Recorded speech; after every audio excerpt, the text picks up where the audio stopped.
السلام علیکم ورحمۃ اللہ وبرکاتہ، نحمده ونصلی علی رسولہ الکریم، اما بعد فاعوذ باللہ من الشیطان الرجیم، بسم اللہ الرحمن الرحیم۔ کتاب الصیام شروع کرتے ہیں۔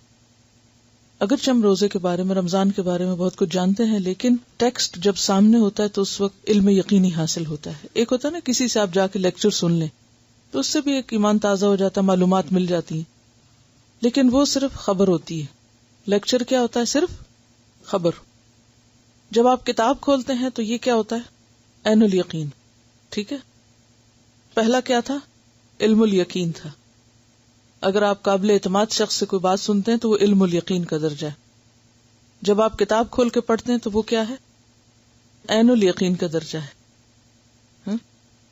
اور جب آپ اس علم کی حلاوت پاتے ہیں، وہ آپ کے اندر اترتا ہے، آپ اپنے عمل سے اس کی تصدیق کرتے ہیں، تو پھر یہ درجہ کون سا ہے؟ حق الیقین، کہ واقعی آپ نے اس علم کو حق سمجھا ہے، کیونکہ اب آپ اس کو کر رہے ہیں۔ ٹھیک ہے نا؟ تو زبانی بھی آپ سن لیں گے، لیکن وہ صرف پہلا لیول ہوگا، پرائمری لیول ہوگا، وہ مضبوط علم نہیں ہوگا۔ اس کے لیے کتاب سامنے کھلی ہونا ضروری ہے۔ اور پھر اگر کتاب پاس ہو تو انسان کسی کو کوئی چیز بتانے میں بھی پوری طرح کانفیڈنٹ ہوتا ہے کہ یہ میں نے پڑھا ہوا ہے۔ اس سے اگلا درجہ بھی ہے کہ مثلا جب آپ سیکنڈری بکس پڑھتے ہیں، سیکنڈری سورسز، تو وہ ریفر کرتے ہیں آپ کو پرائمری سورسز کی طرف۔ کیا مطلب ہے پرائمری سورسز کا؟ اوریجنل کی کہاں سے لی گئی۔ تو ابھی آپ مثلا یہ جیسے ایاک نستعین ہے، یہ کتاب ہے، یہ سیکنڈری سورس کی کتاب ہے۔ اوریجنل سورس کیا ہے؟ جیسے میں نے اس کتاب کو جب لکھا تو ایک ایک کتاب کی اصل میں جا کے دیکھا اور اس کی مختلف روایات دیکھی۔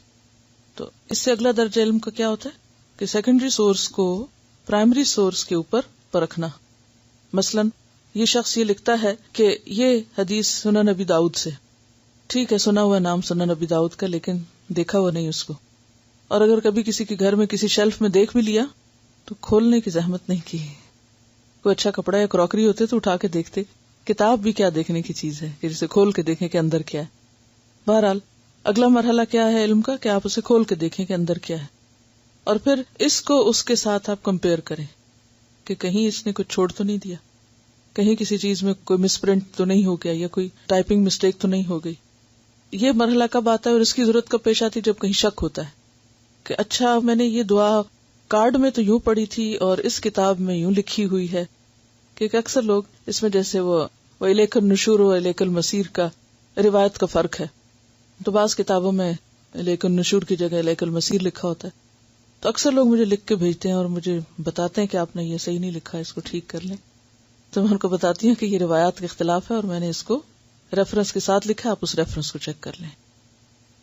تو بات یہ ہے کہ جب ہمیں کہیں کسی کے کہے پر، لکھے پر یا بولے پر شک ہو تو پھر فرض کیا بنتا ہے؟ مزید آگے جا کے دیکھا جائے، گہرائی میں دیکھا جائے، اور اس کا بھی آپ کو ذوق پیدا ہونا چاہیے، لیکن وہ اس درجے کے بعد کا درجہ ہے۔ یہ جو اس وقت آپ کا درجہ ہے، اس درجے پہ آپ یہ نہ کر سکتے ہیں نہ کرنے کے قابل ہیں۔ یہ جب یہ درجہ آپ کا مکمل ہو تو پھر اگلے درجے پہ آپ جا سکتے ہیں۔ ٹھیک ہے نا؟ علم کے لحاظ سے لوگوں کے 3 درجے نا، وہ لوگ جو صرف لیکچر سنتے ہیں، وہ لوگ جو باقاعدہ کتاب کھول کے استاد سے پڑھتے ہیں، اور وہ لوگ پھر آگے جا کے مزید تحقیق کرتے ہیں۔ تو آپ کون سے درجے پہ؟ درمیان والے پہ بھی۔ ٹھیک ہے۔ روزے کو عربی زبان میں صوم کہا جاتا ہے۔ صوم کا لفظی معنی ہوتا ہے رک جانا۔ صائم اس گھوڑے کو کہا جاتا ہے جسے اس کا مالک بھوکا پیاسا رکھ کر خوب دوڑاتا ہے تاکہ اس کے اندر قوت برداشت پیدا ہو اور وہ جنگ میں بھوکا پیاسا رہ کر زیادہ سے زیادہ دشمن کے مقابلے میں مدافعت کر سکے۔ قرآن پاک میں جہاں روزے کی فرضیت کی بات آتی ہے وہاں ارشاد باری تعالیٰ ہے، یا ایھا الذین آمنوا کتب علیکم الصیام کما کتب علی الذین من قبلکم لعلکم تتقون۔ اے لوگو جو ایمان لائے ہو، تم پر روزے فرض کیے گئے جیسا کہ تم سے پہلے لوگوں پر فرض کیے گئے تھے تاکہ تمہارے اندر تقوی پیدا ہو۔ اور تقوی کیا ہے؟ اللہ کے عذاب سے بچنے کے لیے، اللہ کی ناراضگی سے بچنے کے لیے ان کاموں کا اختیار کرنا جو اللہ نے اختیار کرنے کو کہی ہیں، اور ان چیزوں سے رک جانا اور اپنے آپ کو روک لینا جن سے اللہ تعالیٰ کی ناراضگی لازم آتی۔ یعنی گناہوں سے بچنا، اللہ کی ناراضگی کے کاموں سے بچنا، یہ تقویٰ کہلاتا ہے۔ اس بچنے کے لیے انسان کو اپنے اندر ایک خاص قوت پیدا کرنی پڑتی ہے۔ اس قوت کا نام کیا ہے؟ Self control. تو بیسیکلی روزے کا مقصد کیا ہے کہ انسان کے اندر بھوک پیاس کاٹ کر یا بھوک پیاس کی تکلیف برداشت کر کے اس کے اندر قوت برداشت پیدا ہو، اور یہ قوت برداشت اس کو بہت سی ایسی چیزوں میں کام آئے جو شیطان کے وسوسوں کی وجہ سے انسان کے اندر پیدا ہوتی۔ شیطان بھی انسان کا کھلا دشمن ہے۔ شیطان کے مقابلے کے لیے انسان کو طاقتور ہونے کی ضرورت ہے، اور وہ طاقت ایمانی طاقت ہے۔ یہ طاقت اللہ کا حکم مان کر انسان کے اندر آتی ہے، اور جب ایک انسان اللہ کے حکم سے کھانے پینے سے اور جمع کرنے سے رک جاتا ہے، یعنی مخصوص شرائط کے ساتھ مخصوص ایام میں مخصوص اشیاء کو چھوڑ دیتا ہے صرف اللہ کا حکم سمجھ کر، تو اس کے اندر بہترین قسم کی سیلف کنٹرول پیدا ہوتی ہے۔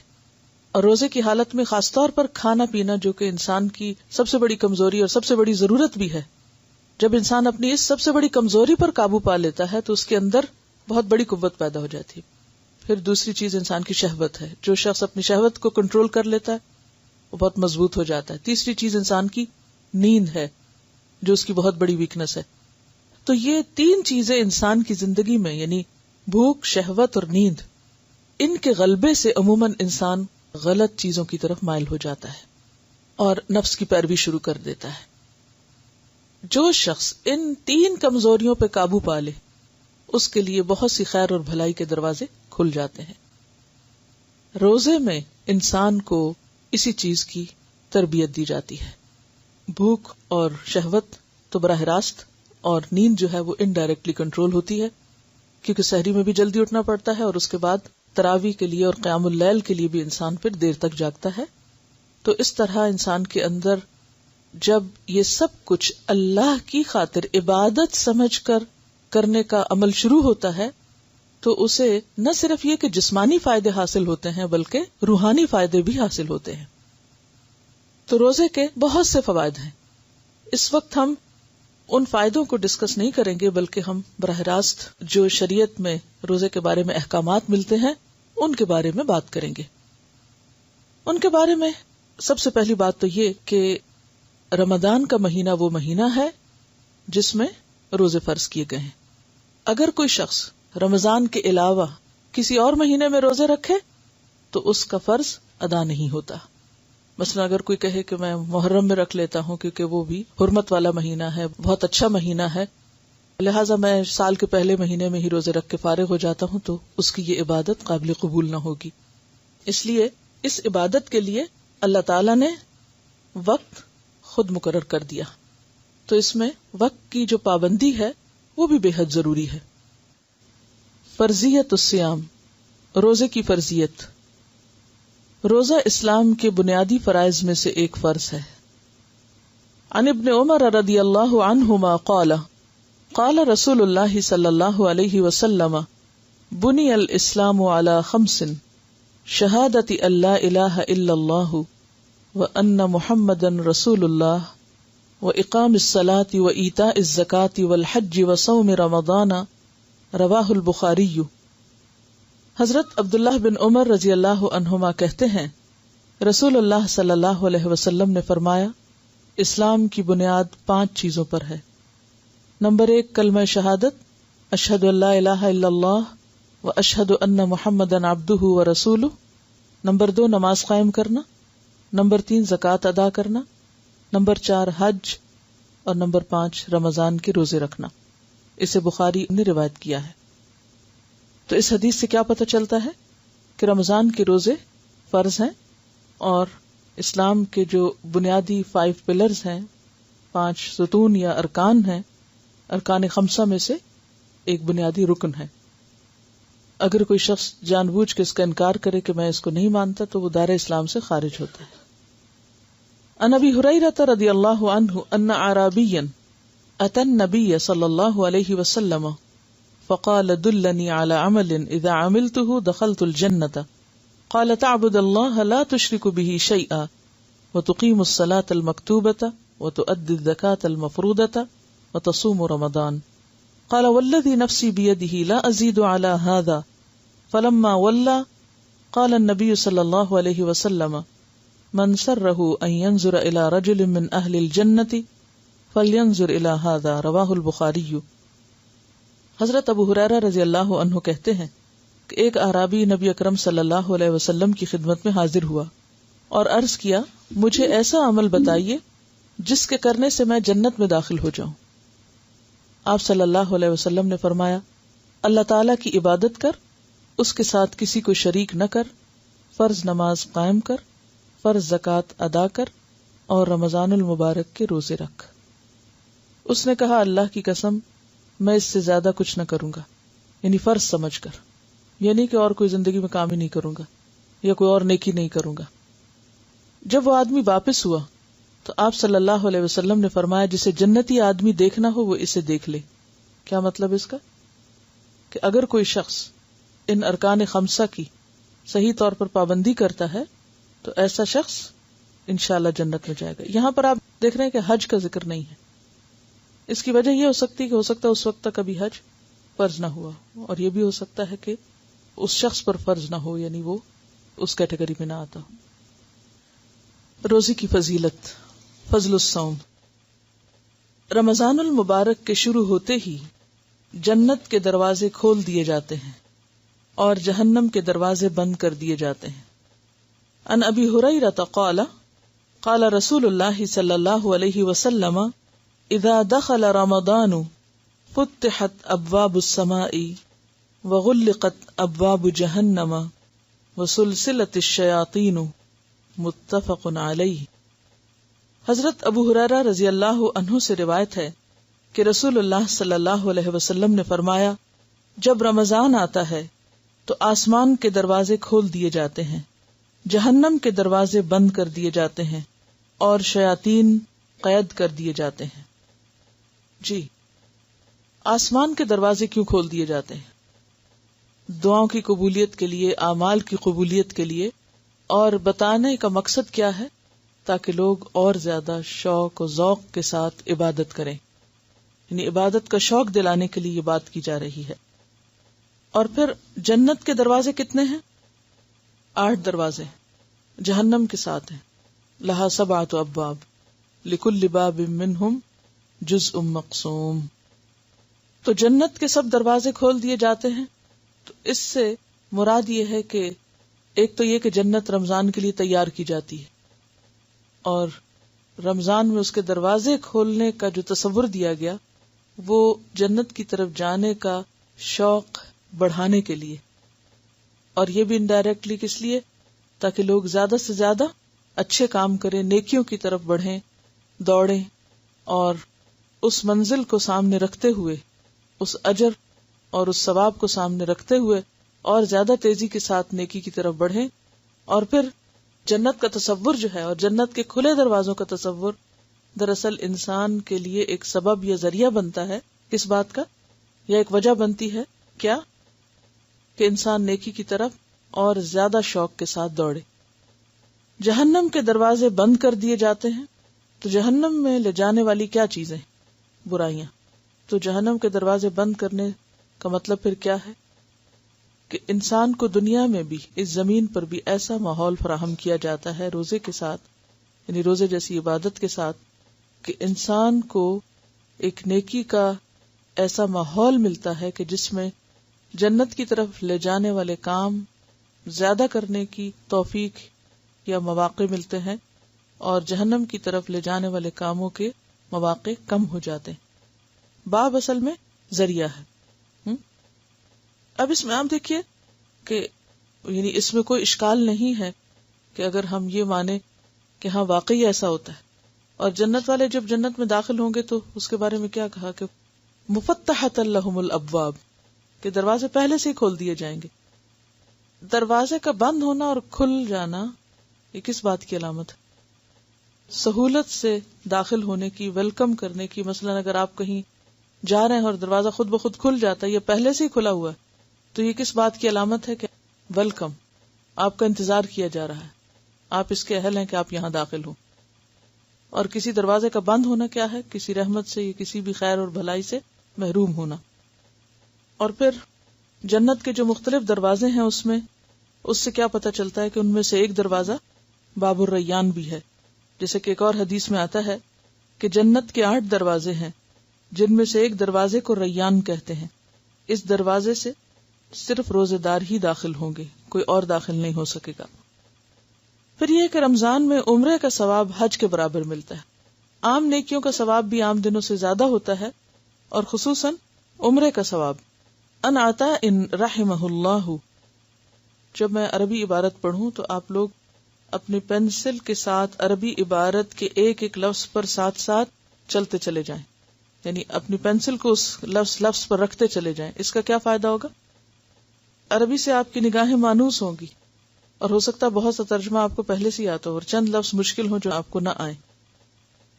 ان عطا ان رحمہ اللہ قال سمعت ابن عباس رضی اللہ عنہما يحدثنا قال رسول اللہ صلی اللہ علیہ وسلم لامرأة من الانصار سماها ابن عباس رضی اللہ عنہما فنسیت اسمها ما منعك ان تحجی معنا قالت لم يكن لنا الا نادحان فحج ابو ولدها وابنها على نادح وترك لنا نادحا نندح عليه قال فاذا جاء رمضان فاعتمري فان عمرة فيه تعدل حجة رواہ مسلم.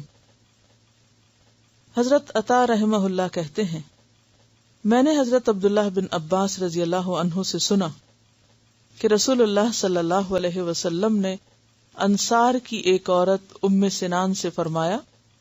حضرت عبداللہ بن عباس نے اس عورت کا نام بھی لیا مگر میں بھول گیا. ام سنان جو ہے بریکٹ میں لکھا ہے بعد میں دوسری روایات سے، لیکن جو راوی اس حدیث کے ہیں انہوں نے جب حدیث سنی تو اس حدیث کو روایت کرتے ہوئے اس خاتون کا نام بھول گئے، جبکہ اور بھی سننے والے تھے، انہوں نے جب روایت کیا تو انہوں نے نام یاد رکھا.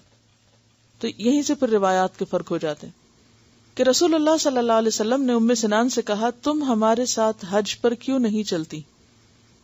آپ کو معلوم ہے کہ حجۃ الوداع کے موقع پر میکسیمم لوگ آپ صلی اللہ علیہ وسلم کے ساتھ تھے، یعنی زیادہ سے زیادہ لوگ جو تھے وہ شریک ہوئے تھے اور انہیں آپ کے ساتھ حج کے مناسک سیکھنے کا موقع ملا تھا. تو آپ نے ان کو بھی دعوت دی کہ آپ بھی چلیں. عورت نے عرض کیا ہمارے پاس صرف 2 اونٹ تھے، ایک پر میرا شوہر اور بیٹا دونوں حج کے لیے گئے ہیں، اب ایک اونٹ گھر میں ہے جس پر ہم پانی وغیرہ لاتے ہیں، یعنی اس سے ہم گھر کے کام کاج کرتے ہیں. رسول اللہ صلی اللہ علیہ وسلم نے فرمایا اچھا جب رمضان آئے تو عمرہ کر لینا، اس کا ثواب بھی حج کے برابر ہے. اسے مسلم نے روایت کیا. اس کا یہ مطلب نہیں کہ اس عورت سے حج کا فریضہ جو ہے وہ ساقط ہو گیا.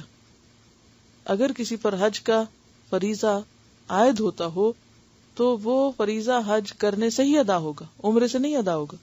لیکن یہاں پر جس چیز کی طرف توجہ دلائی جا رہی ہے وہ یہ ہے کہ حج تو بعد میں آئے گا، اگر اس سے پہلے ہی رمضان میں عمرہ کر لیا جائے تو وہ عمرہ حج برابر ہو جائے گا، کیونکہ انسان کو زندگی کا تو نہیں پتا ہوتا کہ کب مہلت ختم ہو جائے. تو اس لیے بعض لوگ یہ کہتے ہیں کہ ہم عمرہ نہیں کرتے. کیوں؟ کیا توجیہ پیش کرتے ہیں؟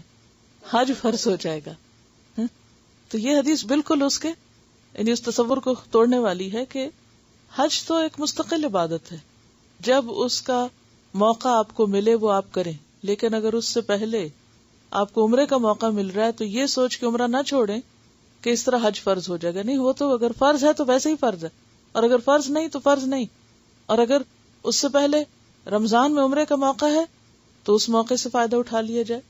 یعنی یہ تو اپنی اپنی بات ہے کہ کون کس نیکی کا کتنا شوقین ہے اور کتنی اس میں وسعت ہے. روزہ قیامت کے دن روزہ دار کی سفارش کرے گا. ان عبداللہ بن عمرو ان رسول اللہ صلی اللہ علیہ وسلم قال الصیام والقرآن یشفعان للعبد یوم القیامت یقول الصیام ای رب منعته الطعام والشہوة فشفعنی فیہ ویقول القرآن منعته النوم باللیل فشفعنی فیہ قال فیشفعان رواہ احمد والطبرانی صحیح۔ حضرت عبداللہ بن عمر رضی اللہ عنہ سے روایت ہے کہ رسول اللہ صلی اللہ علیہ وسلم نے فرمایا، روزہ اور قرآن قیامت کے دن بندے کے لیے سفارش کریں گے۔ روزہ کہے گا، اے میرے رب، میں نے اس بندے کو کھانے پینے اور اپنی خواہشات پوری کرنے سے روکے رکھا، لہٰذا اس کے بارے میں میری سفارش قبول فرما۔ قرآن کہے گا، اے میرے رب، میں نے اس بندے کو رات قیام کے لیے سونے سے روکے رکھا، لہٰذا اس کے بارے میں میری سفارش قبول فرما۔ چنانچہ دونوں کی سفارش قبول کی جائے گی۔ اسے احمد اور طبرانی نے روایت کیا ہے۔ اس بات کا بھی مقصد کیا تھا کہ لوگ اس عبادت کو شوق سے رکھیں۔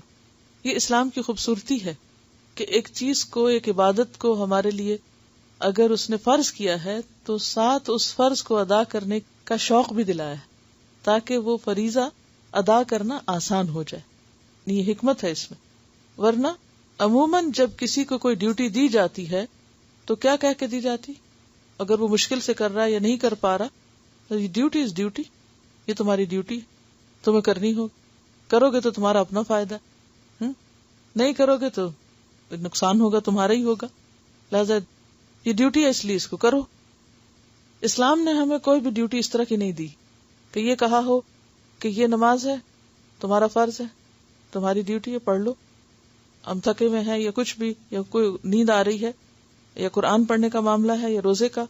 ظاہر ہے کہ ان سب چیزوں میں ایک نفس پر ایک مشقت بھی ہے، یہ ایک تکلیف بھی ہے، یہ ایک بعض اوقات انسان کے لیے یہ کام بھاری بھی ہو جاتے ہیں، لیکن جب اجر سامنے ہوتا ہے، جزا سامنے ہوتی ہے، تو مشکل سے مشکل کام آسان لگنے لگتے ہیں۔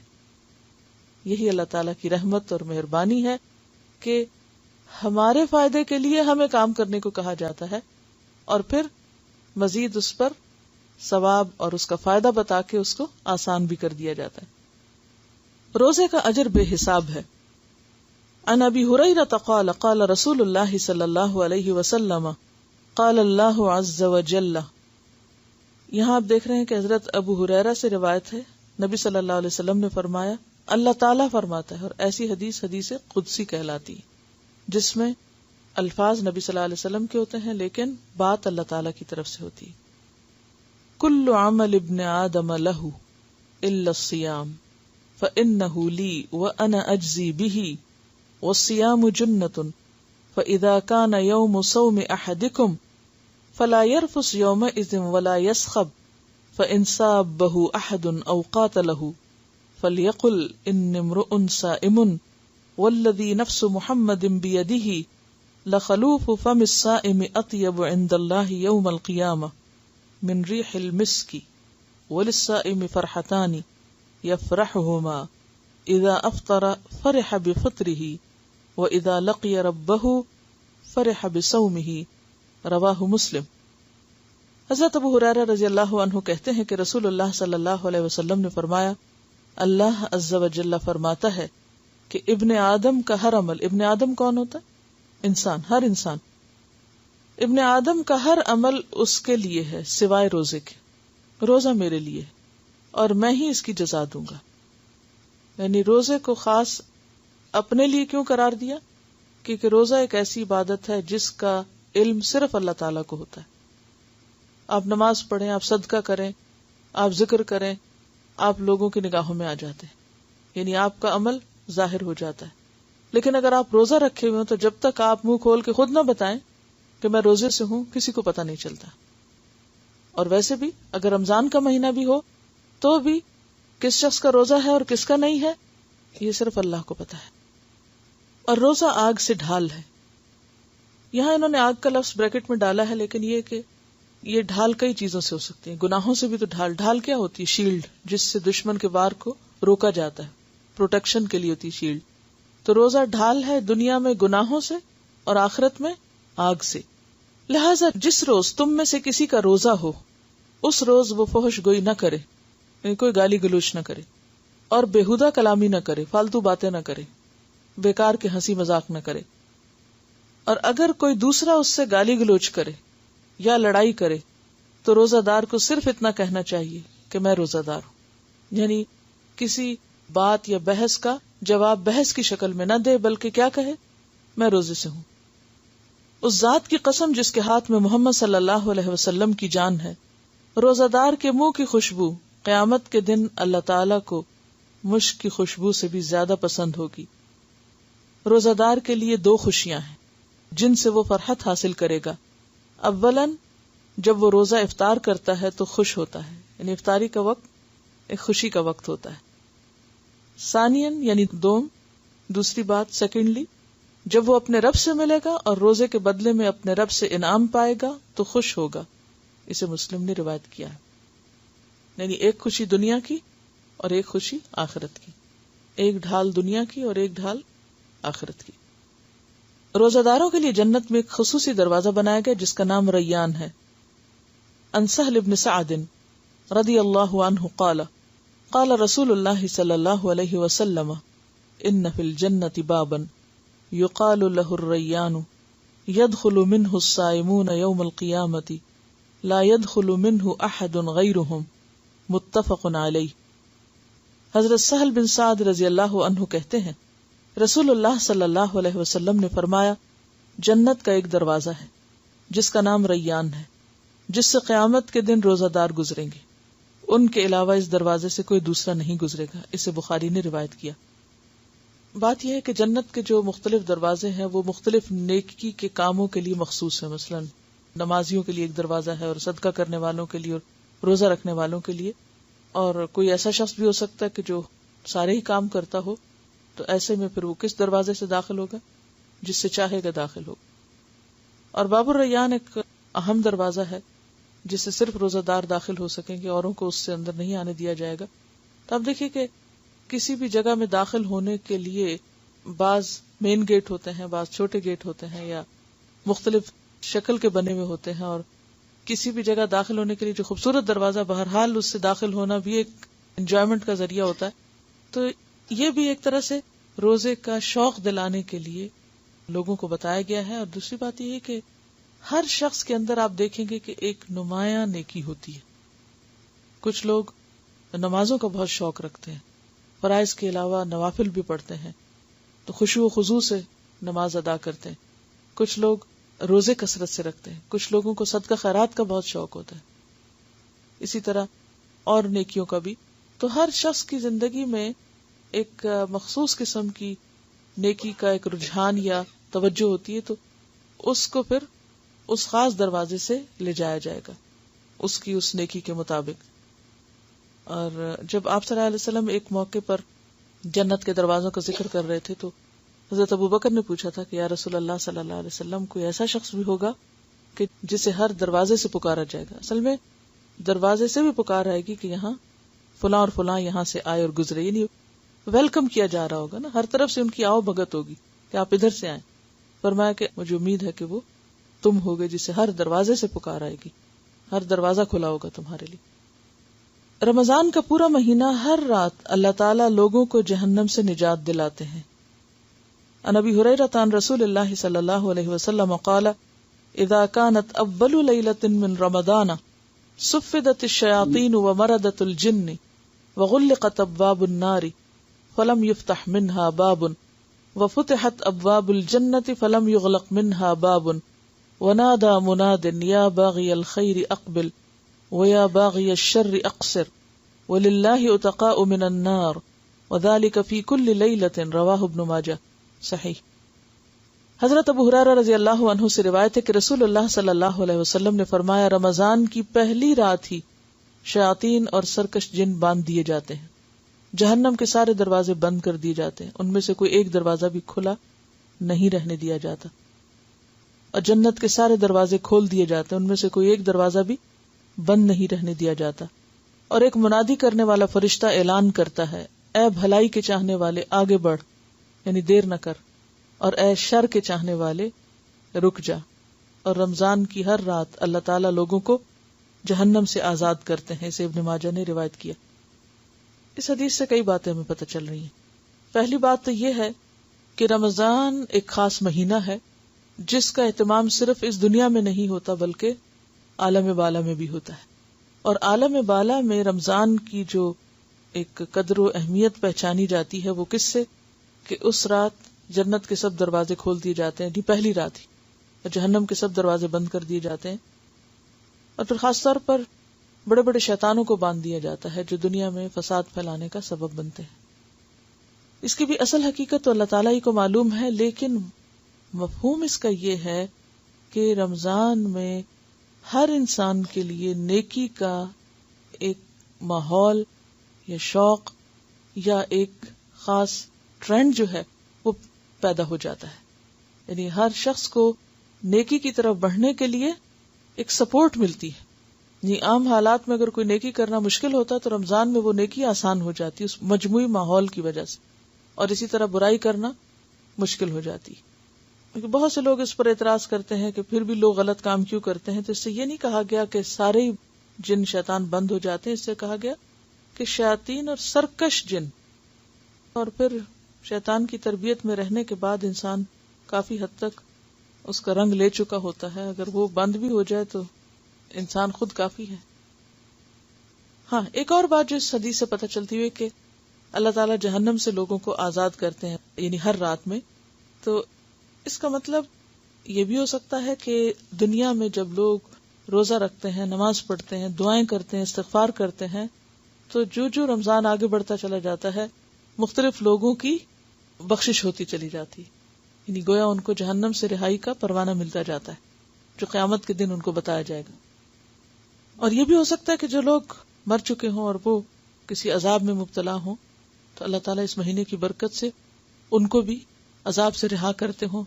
اللہ ہی حقیقت جانتا ہے، کیونکہ بظاہر کوئی ایسی دلیل تو نہیں، لیکن قیاس کیا جا سکتا ہے اس حدیث پر جس میں آتا ہے کہ نبی صلی اللہ علیہ وسلم رمضان کے مہینے میں قیدیوں کو آزاد کر دیا کرتے تھے، یعنی ایک خاص مہینہ تھا تو اس لیے آپ اس مہینے میں بہت زیادہ لوگوں کے ساتھ شفقت اور محبت اور احسان کرنے والے تھے۔ ایک حدیث میں آتا ہے کہ کانا اجود ما یکون فی رمضان، کہ سب سے زیادہ آپ کی سخاوت رمضان کے مہینے میں ہوتی تھی۔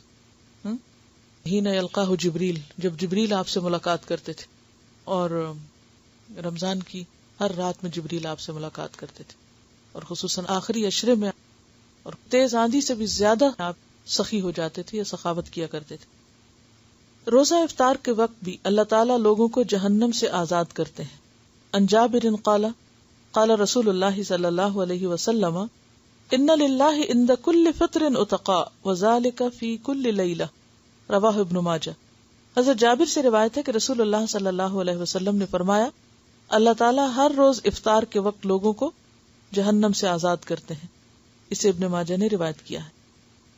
رمضان میں صیام اور قیام کرنے والا قیامت کے دن صدیقین اور شہداء کے ساتھ ہوگا، لیکن اصل چیز پھر کوالٹی ہے کہ کس درجے کا روزہ رکھا، روزہ رکھ کے کیا کیا، اور پھر کس طرح کا قیام کیا۔